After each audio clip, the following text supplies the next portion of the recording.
We had a very good hearing last week regarding the nominations. The hearing gave the committee an opportunity to better understand the qualifications of Ms. White and Mr. Cordray to put forth to lead the Securities and Exchange Commission and the Consumer Financial Protection Bureau, respectively.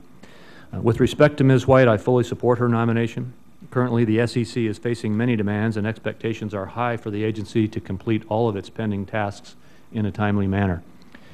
Ms. White gave very clear commitments to pursue the SEC's statutory mandates, which are to protect investors, to maintain fair and orderly and efficient markets, and to facilitate capital formation. Her commitment to continue the high standard for economic and regulatory analysis is extremely important. She understands that the SEC cannot rush its regulatory process without understanding fully the risks, burdens, and unintended consequences of its proposals. I also appreciate the high priority she'll give to small business capital formation. Ms. White received broad support on both sides of the aisle in last week's hearing, and I support moving her nomination out to the full committee. With respect to Mr. Cordray, I greatly appreciate that he's reached out to me and to Republican members of the committee. He and I had a very good and candid conversation prior to the hearing.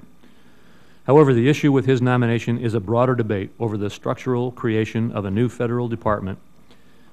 Some are calling our need for structural changes as unnecessary. However, this is not the case. As I stated at our hearing last week, the CFPB was established unlike any other federal department or agency.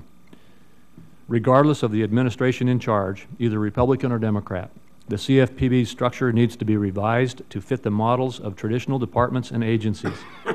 Otherwise, it will continue to lack the necessary transparency and accountability.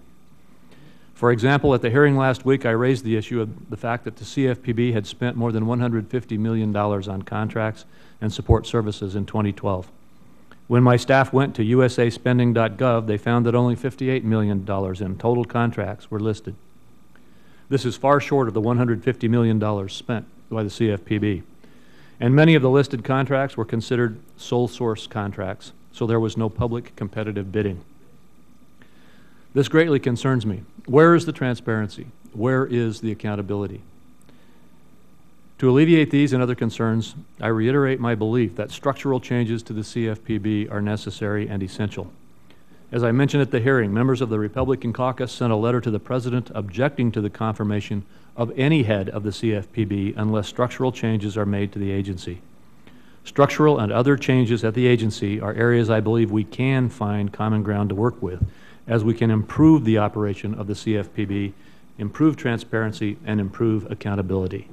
Thank you, Mr. Chairman.